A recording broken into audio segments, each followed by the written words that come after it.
అస్సలాము అలైకుం వరహమతుల్లాహి వబర్కాతుహు.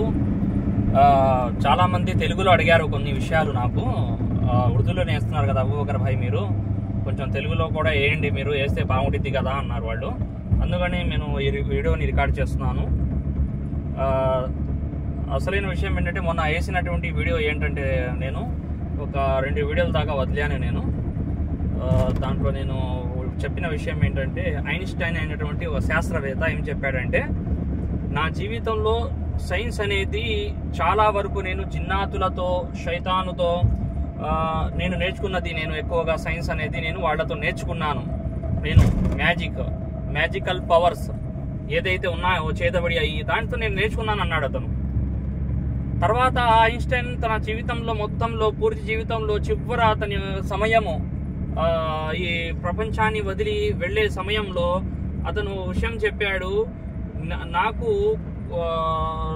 నాకు కొన్ని పవర్స్ ఈ జిన్నాతుల ద్వారా వచ్చేవి, నాకు తెలిసేది ఏది విషయం ఎక్కడ ఉంది, ఎలా చేయాలి అనేటటువంటి ఆలోచనలో అది అంతటా అవే వచ్చేవి అని చెప్పాడు. అంటే జిన్నాతులు ఉన్నటువంటి వ్యక్తులు, జిన్నాతులు సహకరించి, అందుకనే అల్లాహ్ సుబ్హానహు వ తఆలా అన్నాడు, వయౌమ యహ్షురుహుం జమీఅన్ యా మఅషరల్ జిన్ని ఖద్ ఇస్తక్తరతు మినల్ ఇన్సి వఖాల ఔలియాహుం.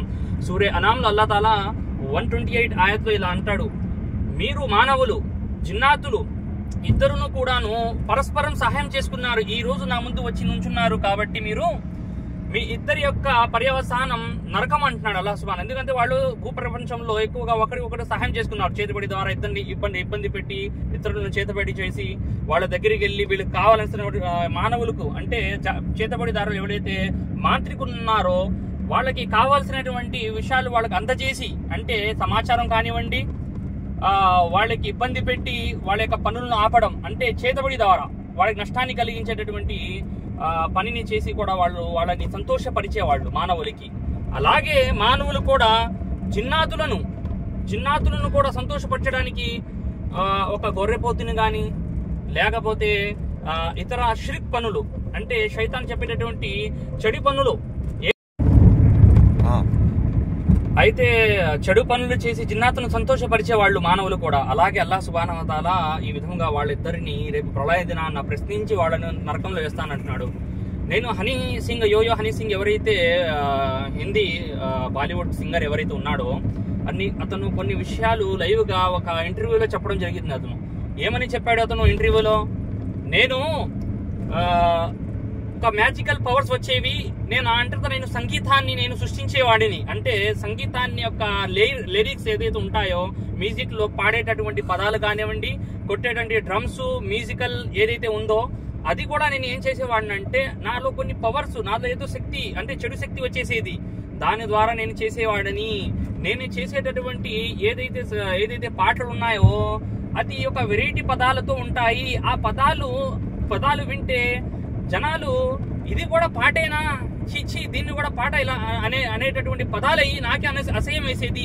కానీ జనాలకి అది బాగా ఒక పాటగా బాగా ఇదిగా ఆదరించారు. నాకైతే మాత్రం అసహ్యం వేసేది ఆ పాట పాడేటప్పుడు. కానీ నేనే పాడేటటువంటి వాడిని కాదు, నాలో ఏదో చెడు శక్తి వచ్చి పాడిపించేది అని చెప్పాడు యోయో హనీ సింగ్. తర్వాత నేను చెప్పాడు, నాకు ఏదో శక్తులు వచ్చి నాతో మాట్లాడేవి, నేనేమో 180 mg టాబ్లెట్, డిప్రెషన్, యాన్సిటీ టాబ్లెట్ వేసుకుంటే కానీ నాకు నడిచేది కాదు, నిద్ర వచ్చేది, 16 గంటలు పడుకునేవాడిని నేను. తర్వాత 25 mgలో వచ్చా, ఆ సైకాలజీ ప్రాబ్లమ్స్ నుండి 25 mgతో వచ్చిన తర్వాత 10 గంటలు నేను నిద్రపోయేవాడిని. తర్వాత నిద్ర నుంచి లేచిన తర్వాత నాకు ఒక విషయం అర్థమయ్యేది కాదు, కానీ నా తల్లిదండ్రులను గుర్తించడానికి నాకు కనీసం 4 గంటలు పట్టేది. నేను ఈ ప్రపంచంలో ఉన్నానా, భూలోకంలో ఉన్నానా, నేను జీవించి ఉన్నాను అనేటువంటి సైకాలజీ ఉండేవాడిని. నేను పాటల్లో సంపాదించాను, కానీ ఈ ప్రపంచంలో ఉన్నటువంటి వాళ్ళలో పేరైతే వచ్చింది, కానీ నా జీవితంలో సుఖము లేదు, మీలాంటి ప్రశాంతత లేదు. ఎందుకంటే ప్రతి దాంట్లో కూడా ఈ చెడు శక్తి లేకపోతే అతను ప్రాపంచిక జీవితంలో సక్సెస్ అవ్వలేడు. అవి వాళ్ళని ఆకర్షిస్తుంది, వాళ్ళని కనెక్ట్ అవుతుంది అది అని యోయో సింగ్ చెప్పడం జరిగింది. అది నేను వీడియో వేసాను సోదరులారా. ఇలాంటి చాలా వీడియోస్ ఉన్నాయి. తర్వాత నేను కొన్ని గ్రూప్స్లో నేను మామూలుగా పారాగ్రాఫ్లో రాస్తూ ఉంటాను. నేను మీకు ఈ ప్రాబ్లం ఉందనేది మీకు ఎలా తెలిసిద్ది, ఈ ప్రాబ్లం ఉందని మీకు ఎలా తెలిసిద్ది అంటే, మీలో ఏమైనా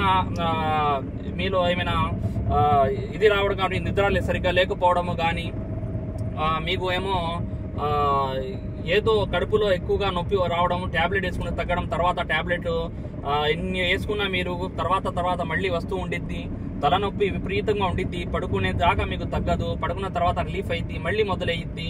ఇటువంటి ఏదైతే ఉన్నాయో అంటే జనాలు భయపడడం, జనాలు వెళ్ళడానికి భయపడడం, ఏదైనా ఊరికి వెళ్ళాలంటే భయపడడం, అలాంటి ఏవైనా ఉంటే మీకు కొన్ని చాలా విషయాలు ఉన్నాయి దాంట్లో. మీకు కలలు పడ్డము, సగ నిద్రలో ఉండడము, తర్వాత సగ నిద్ర నుంచి లేచిన తర్వాత వీక్నెస్ గా ఉండడం, పొద్దున మీరు లేవగానే అప్పుడప్పుడు వాంతులు అవ్వడము, ఎలర్జీస్, అలాంటివి ఏదైనా ఉంటే మీకు దీని యొక్క లక్షణాలని కూడా నేను చెప్పాను. అలాంటి కొన్ని లక్షణాలు చెప్పాను. అలాగే మీతో ఒక తెలుగులో కూడా ఒక మంచి వీడియో మీకు తయారు చేస్తాను. మీకు నేను ఇన్షాల్లా మీ ముందుకు నేను తీసుకొస్తాను.